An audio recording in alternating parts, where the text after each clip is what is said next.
Hi friends, welcome back. Final accounts of sole trader എന്ന പുതിയൊരു chapter നമ്മൾ ഈ വീഡിയോയിൽ ആരംഭിക്കുകയാണ്. എല്ലാ തരത്തിൽപ്പെട്ട സ്ഥാപനങ്ങളും വർഷാവസാനം അക്കൗണ്ടിങ് ഇയർ അവസാനിക്കുന്ന ഡേറ്റിൽ തയ്യാറാക്കുന്ന അക്കൗണ്ടാണ് ഫൈനൽ അക്കൗണ്ട്. ഈ അക്കൗണ്ട് തയ്യാറാക്കുന്നതിലൂടെയാണ് എല്ലാ സ്ഥാപനങ്ങളും ഒരു വർഷത്തെ അവരുടെ ബിസിനസ്സിൽ നിന്നുള്ള ലാഭം എത്ര, നഷ്ടം എത്ര അത് കാൽക്കുലേറ്റ് ചെയ്യുന്നത്. അതേപോലെ തന്നെ ഈ ഫൈനൽ അക്കൗണ്ട് പ്രിപ്പയർ ചെയ്യുന്ന ഡേറ്റിൽ അവരുടെ ഫിനാൻഷ്യൽ പൊസിഷൻ, അതായത് എത്ര രൂപയുടെ ആസ്തിയുണ്ട്, എത്ര രൂപയുടെ ബാധ്യതയുണ്ട് എന്നൊക്കെ കണ്ടെത്താൻ വേണ്ടിയിട്ട് എല്ലാ തരത്തിൽപ്പെട്ട സ്ഥാപനങ്ങളും വർഷാവസാനം, അതായത് അക്കൗണ്ടിങ് ഇയർ അവസാനിക്കുന്ന ഡേറ്റിൽ പ്രിപ്പയർ ചെയ്യുന്ന അക്കൗണ്ടാണ് ഫൈനൽ അക്കൗണ്ട്സ്. ഓക്കെ, ഇതിനെക്കുറിച്ചുള്ള ഈ ഒരു ചാപ്റ്ററിനെ കുറിച്ചിട്ടുള്ള വിശദമായിട്ടുള്ള തിയറി പോർഷനാണ് നമ്മൾ ഈ വീഡിയോയിൽ ഉൾപ്പെടുത്തിയിരിക്കുന്നത്. ഇതിൻ്റെ കണ്ടിന്യൂഷനായിട്ട് ഈ ചാപ്റ്ററുമായി ബന്ധപ്പെട്ട പ്രോബ്ലങ്ങൾ ഉൾപ്പെടുന്ന വീഡിയോ നമ്മൾ ചെയ്യുന്നുണ്ട്. ഓക്കെ, അപ്പോൾ ഇതുവരെയായിട്ട് നിങ്ങൾ ഈ ചാനൽ സബ്സ്ക്രൈബ് ചെയ്തിട്ടില്ല എങ്കിൽ ഇപ്പോൾ തന്നെ നിങ്ങൾ സബ്സ്ക്രൈബ് ചെയ്യുക. തുടർന്ന് അപ്ലോഡ് ചെയ്യുന്ന വീഡിയോയുടെ നോട്ടിഫിക്കേഷൻ ലഭിക്കുന്നതിന് വേണ്ടിയിട്ട് ആ ബെല്ലൈക്കനും കൂടി ഒന്ന് എനേബിൾ ചെയ്തേക്കാം. ഓക്കെ, നമുക്ക് സ്റ്റാർട്ട് ചെയ്യാം. ആദ്യമായി നമ്മൾ നോക്കുന്നത് എന്താണ് ഫൈനൽ അക്കൗണ്ട്സ് എന്നാണ് നോക്കാം. Financial statements are statements prepared by business concerns at the end of an accounting year to find out the profit or loss from the business for the accounting year and to ascertain the financial position of the business as at the closing date. ഇവിടെ പറയുന്നത് financial statements are statements prepared by business concerns at the end of an accounting year. എല്ലാ accounting ഇയറിൻ്റെ അവസാനം business concerns prepare ചെയ്യുന്ന സ്റ്റേറ്റ്മെൻറ്റിന് പറയുന്ന പേരാണ് financial statement. ഇത് പ്രിപ്പയർ ചെയ്യുന്നത് to find out the profit or loss from the business for the accounting year. ഇത് പ്രിപ്പയർ ചെയ്യുന്ന അക്കൗണ്ടിങ് ഇയറിൽ ആ സ്ഥാപനത്തിന് ഉണ്ടായ ലാഭം എത്ര, നഷ്ടം എത്ര, സപ്പോസ് ലാഭമായിരിക്കാം നഷ്ടമായിരിക്കാം, അത് എത്രയാണെന്ന് കണ്ടെത്താൻ വേണ്ടിയിട്ട് തയ്യാറാക്കുന്ന സ്റ്റേറ്റ്മെൻറ്റാണ് ഫിനാൻഷ്യൽ സ്റ്റേറ്റ്മെൻറ്റ്. പിന്നെ പറയുന്ന നോക്കുക, and to ascertain the financial position of the business as at the closing date. അതുകൂടാതെ ആ സ്ഥാപനത്തിൻ്റെ ഫിനാൻഷ്യൽ സ്റ്റേറ്റ്മെൻറ്റ് പ്രിപ്പയർ ചെയ്യുന്ന ഡേറ്റിലെ ഫിനാൻഷ്യൽ പൊസിഷൻ, അതായത് ആ സ്ഥാപനത്തിൻ്റെ ആസ്തി, ബാധ്യത, ഇവ എത്രയൊക്കെയാണെന്ന് കണ്ടെത്താൻ കൂടി വേണ്ടിയിട്ടാണ് എല്ലാ സ്ഥാപനങ്ങളും ഫിനാൻഷ്യൽ സ്റ്റേറ്റ്മെൻറ്റ്സ് അക്കൗണ്ടിങ് ഇയറിൻ്റെ അവസാന ഡേറ്റിൽ പ്രിപ്പയർ ചെയ്യുന്നത്. ഇതാണ് ഈ ഒരു പാരഗ്രാഫിൽ പറയുന്നത്. അടുത്തതായി നമ്മൾ പറയാൻ പോകുന്നത് ഫിനാൻഷ്യൽ സ്റ്റേറ്റ്മെൻറ്റിൻ്റെ ഡിഫറെൻറ്റ് പാർട്സിനെ കുറിച്ചാണ്. പ്രധാനമായിട്ട് 3 പാർട്സാണുള്ളത്. അതിൽ ഒന്നാമത്തെ part trading account, second part profit and loss account, final പാർട്ടായിട്ട് നമുക്കുള്ളത് ബാലൻസ് ഷീറ്റാണ്. ഓക്കെ, ഇത് മൂന്നും കൂടി ചേർന്നതാണ് ഫിനാൻഷ്യൽ സ്റ്റേറ്റ്മെൻറ്റ് എന്ന് പറയുന്നത്. നമുക്ക് നോക്കാം. Thus final accounts of a sole trader usually include first one trading account. Trading account is the account prepared to ascertain the trading profit or gross profit, which is the difference between sales and cost of goods sold or service rendered by an enterprise. ഇവിടെ പറയുന്നത് trading account is the account prepared to ascertain the trading profit or gross profit. അതായത് trading account prepare ചെയ്യുന്നത് ഒരു ട്രേഡറുടെ trading profit എത്ര അല്ലെങ്കിൽ gross profit എത്ര എന്ന് കണ്ടെത്താൻ വേണ്ടിയിട്ടാണ്.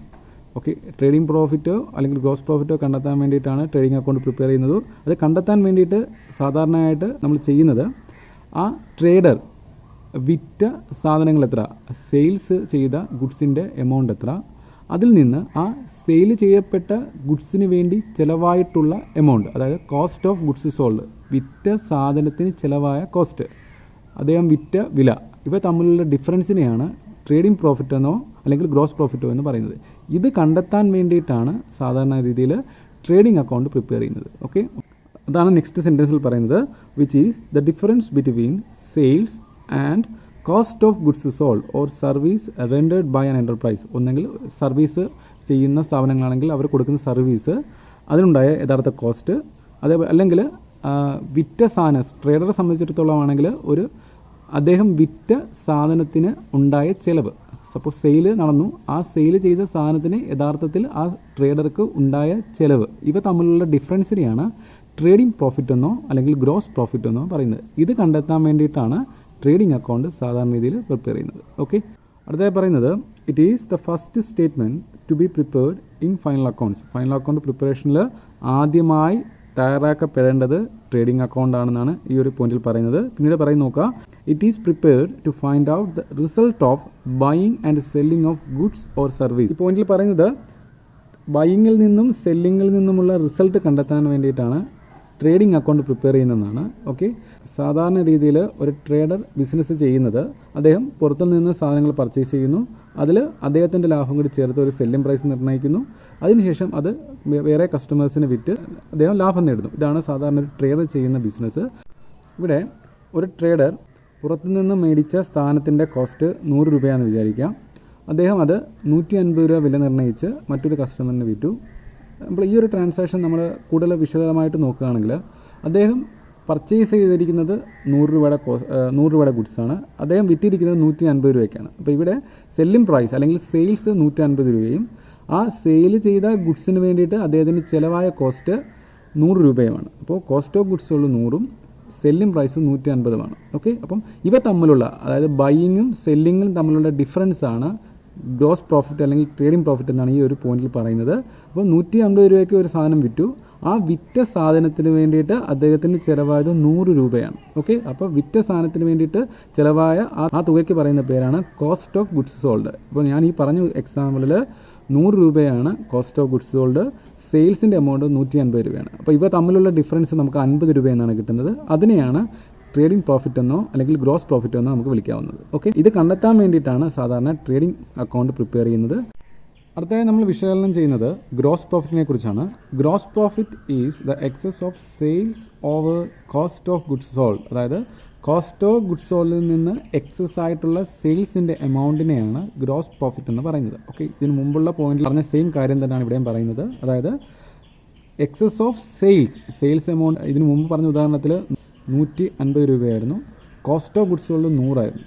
അപ്പോൾ sales over cost of goods സോൾഡിനേക്കാളും ഓവറായിട്ട് സെയിൽസിലുള്ള എമൗണ്ടിനെയാണ് ഗ്രോസ് പ്രോഫിറ്റ് എന്ന് പറയുന്നത്. അതായത് കോസ്റ്റ് ഓഫ് ഗുഡ്സ് സോൾഡിനേക്കാളും ഓവറായിട്ട് നിൽക്കുന്ന എമൗണ്ട് ഇവിടെ 50 രൂപയാണ്. 100ൽ നിന്ന് 50 രൂപ കൂടിയാണ് സെയിൽസ് വന്നിരിക്കുന്നത്. അപ്പോൾ 50 രൂപയാണ് ഇവിടെ ഗ്രോസ് പ്രോഫിറ്റ്, അതായത് ഈ സെയിൽസും കോസ്റ്റ് ഓഫ് ഗുഡ്സ് സോൾഡും തമ്മിലുള്ള ഡിഫറൻസ്. ഓക്കെ, അപ്പോൾ ഇവിടെ പറയുന്നത് അത് തന്നെയാണ്, gross profit is the excess of sales over cost of goods sold. Okay, അപ്പോൾ ഇതിൻ്റെ ബേസിൽ ഗ്രോസ് പ്രോഫിറ്റിന് നമുക്കൊരു ഇക്വേഷൻ ഫോം ചെയ്യാം. Sales minus cost of goods sold, അതായത് സെയിൽസിൻ്റെ എമൗണ്ടിൽ നിന്ന് ആ സെയിൽ ചെയ്ത സാധനത്തിനുണ്ടായ കോസ്റ്റ് കുറയ്ക്കുമ്പോൾ കിട്ടുന്നതാണ് ഗ്രോസ് പ്രോഫിറ്റ് എന്നാണ് ഈ ഇക്വേഷൻ്റെ അർത്ഥം. ഓക്കെ, നമ്മൾ വിഷ്വലൈൻ ചെയ്ത് കഴിഞ്ഞു. ഇനി കോസ്റ്റ് ഓഫ് ഗുഡ്സ് സോൾഡ് എന്താണെന്ന് വിശദമായിട്ട് നോക്കുകയാണെങ്കിൽ cost of goods sold is equal to opening stock plus purchase plus direct expense minus closing stock. അപ്പോൾ ഇവിടെ ഉദ്ദേശിക്കുന്നത് ഒരു ട്രേഡറുടെ അദ്ദേഹം വിറ്റ സാധനത്തിൻ്റെ കോസ്റ്റ് ഓഫ് ഗുഡ്സ് സോൾഡ് കണ്ടെത്താൻ വേണ്ടിയിട്ട്, വിറ്റ സാധനത്തിൻ്റെ വില കണ്ടെത്താൻ വേണ്ടിയിട്ട് സാധാരണ ചെയ്യുന്നത് ഫൈനൽ അക്കൗണ്ട് പ്രിപ്പയർ ചെയ്യുന്ന അക്കൗണ്ടിങ് ഇയറിൻ്റെ തുടക്കത്തിൽ അദ്ദേഹത്തിൻ്റെ കയ്യിൽ എത്ര രൂപയുടെ ഗുഡ്സ് അല്ലെങ്കിൽ ഓപ്പണിംഗ് സ്റ്റോക്കായിട്ട് എത്ര രൂപയുടെ സാധനം ഉണ്ടായിരുന്നു, അതിൻ്റെ കൂടെ ആ വർഷം അദ്ദേഹം പർച്ചേസ് ചെയ്ത ഗുഡ്സിൻ്റെ വാല്യൂ അത് കൂട്ടി, അതിൻ്റെ കൂടെ ആ ഗുഡ്സ് പർച്ചേസ് ചെയ്യാൻ വേണ്ടിയിട്ട് അദ്ദേഹത്തിനുണ്ടായ എക്സ്പെൻസ്, അതിനെയാണ് ഡയറക്റ്റ് എക്സ്പെൻസ് എന്ന് പറയുന്നത്. ഇത് വിശദമായിട്ട് നമുക്ക് നോക്കേണ്ടതുണ്ട്, അടുത്ത നമ്മൾ അതിനെക്കുറിച്ചാണ് പറയാൻ പോകുന്നത്. ഓക്കെ, അത് കൂട്ടി അതിൽ നിന്ന് ക്ലോസിംഗ് സ്റ്റോക്ക്, അതായത് ഫൈനൽ അക്കൗണ്ട് പ്രിപ്പയർ ചെയ്യുന്ന ഡേറ്റിൽ, അതായത് അക്കൗണ്ടിങ് ഇയർ അവസാനിക്കുന്ന ഡേറ്റിൽ സ്റ്റോക്ക് വാല്യൂ ചെയ്തപ്പോൾ എത്ര രൂപയുടെ ഗുഡ്സ് അദ്ദേഹത്തിൻ്റെ കയ്യിൽ മിച്ചം ഇരിപ്പുണ്ട്, അത് കുറച്ച് കിട്ടുന്ന എമൗണ്ടിനെയാണ് കോസ്റ്റ് ഓഫ് ഗുഡ്സ് സോൾഡ് എന്ന് പറയുന്നത്. ഓക്കെ, ഇത് കൃത്യമായി കിട്ടുന്ന രീതിയിലാണ് നമ്മൾ ട്രേഡിംഗ് അക്കൗണ്ട് പ്രിപ്പയർ ചെയ്യുന്നത്. ഓക്കെ, അപ്പം ഇനി നമ്മൾ വിശകലനം ചെയ്യാൻ പോകുന്നത് ഡയറക്റ്റ് എക്സ്പെൻസിനെ കുറിച്ചാണ്. ഓക്കെ, ഡയറക്റ്റ് എക്സ്പെൻസുകൾ വളരെ ഇമ്പോർട്ടൻ്റ് ആയിട്ടുള്ള എക്സ്പെൻസുകളാണ്. ഒരു പ്രൊഡക്റ്റുമായിട്ട് ഡയറക്റ്റ് ബന്ധമുള്ള എക്സ്പെൻസുകളെയാണ് ഡയറക്റ്റ് എക്സ്പെൻസുകൾ എന്ന് പറയുന്നത്. ഓക്കെ, അപ്പോൾ ഇവിടെ പ്രധാനപ്പെട്ട ഡയറക്റ്റ് എക്സ്പെൻസുകൾ അതിൽ ഒന്നാമത്തത് ക്യാരേജ്, കാർട്ടേജ് ആൻഡ് ഫ്രൈറ്റ് ആണ്. ഒരു ട്രേഡറുടെ പ്രിമൈസസിലേക്ക് അദ്ദേഹം സെയിൽ ചെയ്യാൻ ആഗ്രഹിക്കുന്ന ഗുഡ്സ് അല്ലെങ്കിൽ അത് അദ്ദേഹം പ്രൊഡ്യൂസ് ചെയ്യാൻ ആഗ്രഹിക്കുന്ന ഗുഡ്സിൻ്റെ റോ മെറ്റീരിയൽ ഇത് കൊണ്ടുവരാൻ വേണ്ടിയിട്ട് അദ്ദേഹത്തിന് ഉണ്ടാകുന്ന വാഹനക്കൂലിയാണ് ക്യാരേജ്, കാർട്ടേജ്, ഫ്രൈറ്റ് എന്ന് പറയുന്നത്. അടുത്തതായിട്ട് പിന്നെ പറഞ്ഞിരിക്കുന്നത് മാനുഫാക്ചറിങ് വേജസ് ആണ്. മാനുഫാക്ചറിങ് വേജസ് എന്ന് പറഞ്ഞാൽ ആ ട്രേഡർ ആ ഒരു ഗുഡ്സ് പ്രൊഡ്യൂസ് ചെയ്യുന്നു, അതിന് വേണ്ടിയിട്ട് തൊഴിലാളികൾക്ക് വേതനം കൊടുക്കുന്നുണ്ട് എങ്കിൽ അത് ഡയറക്റ്റ് എക്സ്പെൻസ് ആണ്. അതേപോലെ തന്നെ കസ്റ്റംസ്, ഇമ്പോർട്ട് ഡ്യൂട്ടി എക്സെട്ര, അതായത് ഇത് ടാക്സസ് ആണ്. അദ്ദേഹം വിദേശ രാജ്യങ്ങളിൽ നിന്നാണ് അദ്ദേഹം വിൽക്കാൻ ഉദ്ദേശിക്കുന്ന സാധനങ്ങൾ പർച്ചേസ് ചെയ്യുന്നത് വിചാരിക്കുക. അങ്ങനെയുള്ള സമയത്ത് ഈ ഇന്ത്യയിലോട്ട് ഇമ്പോർട്ട് ചെയ്യുന്ന സമയത്ത് അതിന് ഡ്യൂട്ടി അടയ്ക്കേണ്ടതുണ്ട്. അപ്പോൾ ഇത്തരത്തിലുള്ള ഡ്യൂട്ടികൾ പേ ചെയ്യുന്നത് ഡയറക്റ്റ് എക്സ്പെൻസ് ആയിട്ടാണ് ട്രീറ്റ് ചെയ്യുന്നത്. അടുത്തത് gas, electricity, water, fuel, power etcetera, ഇവയ്ക്കൊക്കെ വേണ്ടിയിട്ടുണ്ടാകുന്ന ചിലവുകൾ ഡയറക്റ്റ് എക്സ്പെൻസ് ആയിട്ടാണ് കണക്കാക്കുന്നത്. പിന്നീടുള്ളത് റോയൽറ്റീസ് ആണ്. റോയൽറ്റീസ് നോക്കാം. These are the payments made for using the right of other person, അതായത് മറ്റൊരു വ്യക്തിയുടെ റൈറ്റ് ഉപയോഗിക്കുന്നതിന് വേണ്ടിയിട്ട് ആ വ്യക്തിക്ക് കൊടുക്കുന്ന പേയ്മെൻറ്റാണ് റോയൽറ്റീസ് എന്ന് പറയുന്നത്. സാധാരണ ഇത് ബുക്സിൻ്റെയൊക്കെ കേസിലാണ് സംഭവിക്കാറുള്ളത്. ഈ കവികൾക്കും അങ്ങനെയുള്ള ആൾക്കാരുടെ ബുക്ക് പബ്ലിഷ് ചെയ്യുന്നതിന് വേണ്ടിയിട്ട് ബുക്ക് പബ്ലിഷ് ചെയ്യുന്ന കമ്പനി ആ കവികൾക്കോ അല്ലെങ്കിൽ അങ്ങനെയുള്ള ആളുകൾക്ക് കൊടുക്കുന്ന പേയ്മെൻറ്റിനെയാണ് റോയൽറ്റീസ് എന്ന് പറയുന്നത്. ഇതൊരു പ്രധാനപ്പെട്ട ഡയറക്റ്റ് എക്സ്പെൻസ് ആണ്. പിന്നെ പാക്കിംഗ് മെറ്റീരിയൽസും ഉണ്ട്. പാക്കിംഗ് മെറ്റീരിയൽസും പ്രധാനപ്പെട്ട ഡയറക്റ്റ് എക്സ്പെൻസ് ആണ്. പിന്നെ കൺസ്യൂമബിൾ സ്റ്റോഴ്സ് എന്ന് ഉദ്ദേശിക്കുന്നത് cotton waste, grease, engine oil ഇവയൊക്കെയാണ്. ഇത് ഫാക്ടറി റിലേറ്റഡ് എക്സ്പെൻസ് ആണ്. അപ്പം ഇതൊരു പ്രധാനപ്പെട്ട ഡയറക്റ്റ് എക്സ്പെൻസ് ആണ്. പിന്നെ പറയുന്നത് ഫാക്ടറി എക്സ്പെൻസ് ആണ്. ഫാക്ടറിയുമായിട്ട് ബന്ധപ്പെട്ട എല്ലാ എക്സ്പെൻസുകളും നമ്മൾ ഡയറക്റ്റ് എക്സ്പെൻസ് ആയിട്ടാണ് കണക്കാക്കുന്നത്. Factory rent, factory insurance, factory lighting, factory heating etcetera. ഇവയൊക്കെയാണ് പ്രധാനപ്പെട്ട ഡയറക്റ്റ് എക്സ്പെൻസ്. ഇവയെല്ലാം നമ്മൾ ബൈ ഹാർട്ട് ചെയ്യേണ്ടതുണ്ട്. ഇത് നമുക്ക് ഫൈനൽ അക്കൗണ്ട്സിൻ്റെ പ്രോബ്ലം ചെയ്യുന്ന സമയത്ത് ഉപകാരപ്പെടും. ഓക്കെ, അടുത്ത നമ്മളിനി പരിചയപ്പെടാൻ പോകുന്നത് പ്രോഫിറ്റ് ആൻഡ് ലോസ് അക്കൗണ്ടിനെ കുറിച്ചാണ്. നമുക്ക് നോക്കാം. ഇവിടെ പ്രോഫിറ്റ് ആൻഡ് ലോസ് അക്കൗണ്ടിലോട്ട് വരുമ്പോൾ it is A nominal account prepared to find out the net profit earned or net loss incurred by a business during an accounting period. അതായത് ഒരു അക്കൗണ്ടിങ് പീരീഡിൽ ഒരു business സ്ഥാപനം അവരുടെ ബിസിനസ്സിൽ നിന്ന് നെറ്റ് പ്രോഫിറ്റ് ആണോ നെറ്റ് ലോസ് ആണോ എന്ന് കണ്ടെത്താൻ വേണ്ടിയിട്ട് പ്രിപ്പയർ ചെയ്യുന്ന നോമിനൽ അക്കൗണ്ടാണ് പ്രോഫിറ്റ് ആൻഡ് ലോസ് അക്കൗണ്ട് എന്ന് പറയുന്നത്. ഇത് സാധാരണയായിട്ട് പ്രിപ്പയർ ചെയ്യുന്നത് ട്രേഡിംഗ് അക്കൗണ്ടിന് ശേഷമാണ്. ഓക്കെ, ട്രേഡിംഗ് അക്കൗണ്ടിൻ്റെ റിസൾട്ട് വെച്ചിട്ട്, അതായത് ഗ്രോസ് പ്രോഫിറ്റോ ഗ്രോസ് ലോസോ വെച്ചിട്ടായിരിക്കും ഇത് സ്റ്റാർട്ട് ചെയ്യുന്നതിൻ്റെ പ്രിപ്പറേഷൻ. പിന്നീട് പറയുന്നത് it is debited with all operating expenses and losses and credited with incomes and profit. ഈ അക്കൗണ്ടിൽ ഗ്രോസ് പ്രോഫിറ്റോ ഗ്രോസ് ലോസോ വെച്ച് നമ്മളിത് സ്റ്റാർട്ട് ചെയ്യും. അതിനുശേഷം ഇതിൽ ഡെബിറ്റ് സൈഡിൽ ആ സ്ഥാപനത്തിനുണ്ടായ മുഴുവൻ ഓപ്പറേറ്റിംഗ് എക്സ്പെൻസുകളും ഡെബിറ്റ് ചെയ്യും, അതേപോലെ തന്നെ ലോസുകളും ഡെബിറ്റ് ചെയ്യും. അതേപോലെ തന്നെ ക്രെഡിറ്റ് ചെയ്യുന്നത് ആ സ്ഥാപനത്തിനുണ്ടായ മുഴുവൻ ഇൻകവും അതേപോലെ തന്നെ പ്രോഫിറ്റുമാണ്. ഓക്കെ, ഇതിൻ്റെ തമ്മിൽ, അതായത് ഇൻകവും എക്സ്പെൻസും തമ്മിലുള്ള ഡിഫറൻസാണ് നമ്മൾ നെറ്റ് പ്രോഫിറ്റായിട്ടോ നെറ്റ് ലോസായിട്ടോ നമുക്ക് ലഭിക്കുന്നത്. ഓക്കെ, ഇൻകം കൂടുതലും എക്സ്പെൻസ് കുറവുമാണെങ്കിൽ നെറ്റ് പ്രോഫിറ്റും, എക്സ്പെൻസ് കൂടുതലും ഇൻകം കുറവുമാണെങ്കിൽ നെറ്റ് ലോസുമായിട്ടായിരിക്കും നമുക്ക് റിസൾട്ട് കിട്ടുന്നത്. ഓക്കെ, ഓപ്പറേറ്റിംഗ് എക്സ്പെൻസ് എന്നതുകൊണ്ട് ഇവിടെ ഉദ്ദേശിക്കുന്നത് ഓഫീസ് റിലേറ്റഡ് എക്സ്പെൻസുകളാണ്. അതായത് ട്രേഡിംഗ് അക്കൗണ്ട് പ്രിപ്പയർ ചെയ്യുന്ന സമയത്തും നമ്മൾ പറഞ്ഞിരുന്നു, ട്രേഡിംഗ് അക്കൗണ്ടിൽ ഡെബിറ്റ് ചെയ്യപ്പെടുന്നത് ഒരു പ്രൊഡക്റ്റുമായിട്ട് ഡയറക്റ്റ് ബന്ധപ്പെട്ട എക്സ്പെൻസുകൾ, അതായത് ഫാക്ടറി റിലേറ്റഡ് എക്സ്പെൻസുകളാണെന്ന് പറഞ്ഞിരുന്നു. അപ്പോൾ profit and loss account prepare ചെയ്യുമ്പോൾ ഡെബിറ്റ് ചെയ്യപ്പെടുന്നത് ഓഫീസ് റിലേറ്റഡ് എക്സ്പെൻസുകളാണ്. അതായത് ഓഫീസിലെ സ്റ്റാഫിന് സാലറി കൊടുക്കുന്നു, ഓഫീസിൻ്റെ റെൻറ്റ്, ഓഫീസിൻ്റെ ഇലക്ട്രിസിറ്റി ബില്ല് ചാർജ് ചെയ്യുന്നു, ഓഫീസിലുള്ള ഫോൺ ബില്ല് പേ ചെയ്യുന്നു. അങ്ങനെയുള്ള കാര്യങ്ങൾക്ക് വേണ്ടിയിട്ട് ഉണ്ടാകുന്ന എക്സ്പെൻസുകളാണ് ഓപ്പറേറ്റിംഗ് എക്സ്പെൻസുകൾ എന്ന് പറയുന്നത്. ഓക്കെ, അതായത് ബിസിനസ്സിൻ്റെ നടത്തിപ്പിന് വേണ്ടിയിട്ടുണ്ടാകുന്ന എക്സ്പെൻസുകൾ, ഓപ്പറേഷന് വേണ്ടിയിട്ടുണ്ടാകുന്ന എക്സ്പെൻസുകൾ. ഓക്കെ, അതേപോലെ തന്നെ ഇവിടെ വേറെ വരുന്ന ഐറ്റമായിട്ട് പറയുന്നത് ലോസസ് ആണ്. ലോസസ് എന്ന് പറഞ്ഞാൽ ഇപ്പം എന്തെങ്കിലും അസറ്റ്സ് ഒക്കെ വിൽക്കുന്ന സമയത്ത് സ്ഥാപനത്തിൻ്റെ കണക്കും പ്രകാരം ആ അസറ്റ് വിറ്റപ്പോൾ ലോസ് ഉണ്ടായിട്ടില്ല, അത് ഇതിനകത്ത് ഉൾക്കൊള്ളും. അതേപോലെ തന്നെ ഗെയിൻസ് എന്ന് ഉദ്ദേശിക്കുന്നത്, അതേപോലെ തന്നെ അസറ്റുകളൊക്കെ വിൽക്കുന്ന സമയത്ത് എന്തെങ്കിലും ലാഭങ്ങളൊക്കെ ഉണ്ടാകുകയാണെങ്കിൽ അത് ഗെയിനായിട്ട് profit and loss account credit ചെയ്യപ്പെടും. ഓക്കെ, ട്രേഡിംഗ് അക്കൗണ്ടിൽ ഒരേ ഒരു ഇൻകമേ ക്രെഡിറ്റ് ചെയ്യുന്ന കാര്യം നമ്മൾ പറഞ്ഞുള്ളൂ. സെയിൽസ് ഒരേ ഒരു ഡയറക്റ്റ് ഇൻകം സെയിലാണ്. ബാക്കിയുള്ള എല്ലാ ഇൻകങ്ങളും നമ്മൾ ക്രെഡിറ്റ് ചെയ്യുന്നത് പ്രോഫിറ്റ് ആൻഡ് ലോസ് അക്കൗണ്ടിലാണ്. ഓക്കെ, ഇതിൻ്റെ പ്രിപ്പറേഷൻ സമയത്ത് നമുക്ക് വിശദമായിട്ട് കൂടുതൽ കാര്യങ്ങൾ പറയാം. നെക്സ്റ്റ് നമ്മൾ പോകുന്നത് ബാലൻസ് ഷീറ്റിലോട്ടാണ്.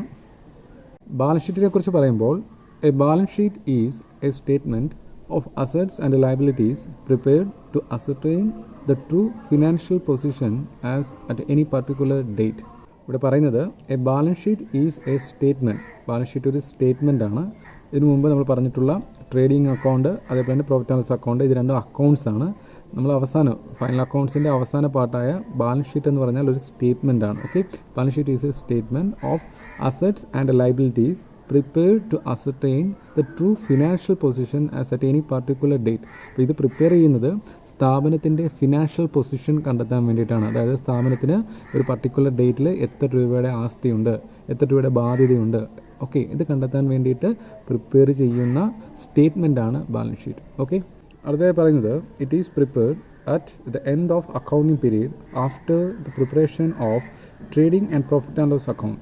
ബാലൻസ് ഷീറ്റ് പ്രിപ്പയർ ചെയ്യുന്നത് സാധാരണയായി അക്കൗണ്ടിങ്ങിൻ്റെ അവസാനമാണെന്നും ഇത് പ്രിപ്പയർ ചെയ്യപ്പെടുന്നത് ട്രേഡിംഗ് അക്കൗണ്ടും പ്രോഫിറ്റ് ആൻഡ് ലോസ് അക്കൗണ്ടും പ്രിപ്പയർ ചെയ്തതിന് ശേഷവുമാണെന്നാണ് ഈ പോയിന്റിൽ പറയുന്നത്. ഓക്കെ, പിന്നീട് പറയുന്നത് it is called balance sheet as it is a statement prepared with the balance of accounts remaining after the preparation of trading and profit and loss account. ഇവിടെ പറയുന്നത് it is called balance sheet. ഇതിനെ balance sheet എന്ന് വിളിക്കുന്നത് ഇത് prepare ചെയ്യപ്പെടുന്നത് trading അക്കൗണ്ടും profit and loss അക്കൗണ്ടും prepare ചെയ്തതിന് ശേഷമുള്ള റിമൈനിങ് ഉള്ള അക്കൗണ്ട്സുകളുടെ ബാലൻസ് വെച്ചിട്ടാണ്. അതുകൊണ്ടാണ് ഈ ഒരു സ്റ്റേറ്റ്മെൻറ്റിന് ബാലൻസ് ഷീറ്റ് എന്ന് പേര് വരാൻ കാരണമെന്നാണ് ഈ ഒരു പോയിന്റിൽ പറയുന്നത്. Okay, as it is a statement prepared with the balance of accounts remaining after preparation of profit and loss account. Profit and loss അക്കൗണ്ടും ട്രേഡിംഗ് അക്കൗണ്ടും പ്രിപ്പയർ ചെയ്തതിന് ശേഷമുള്ള അക്കൗണ്ട്സുകളുടെ ബാലൻസ് വെച്ചിട്ടാണ് ബാലൻസ് ഷീറ്റ് പ്രിപ്പയർ ചെയ്യുന്നത്. അതുകൊണ്ടാണ് ഈ ഒരു സ്റ്റേറ്റ്മെൻറ്റിന് ബാലൻസ് ഷീറ്റ് എന്ന് പേര് വരാൻ കാരണം. ഓക്കെ, പിന്നീട് പറയുന്നത്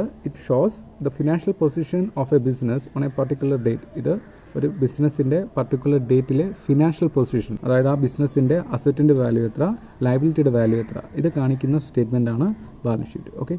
ഓക്കെ ഫ്രണ്ട്സ്, ഇത്രയുമാണ് ഫൈനൽ അക്കൗണ്ടിൻ്റെ ഇൻട്രൊഡക്ഷനായിട്ട് നമുക്ക് പറയാനുള്ളത്. അടുത്ത വീഡിയോ നമ്മൾ ചെയ്യുന്നത് ഫൈനൽ അക്കൗണ്ടിൻ്റെ പ്രിപ്പറേഷനെ കുറിച്ചാണ്. Okay, keep watching, stay tune, happy learning, thank you.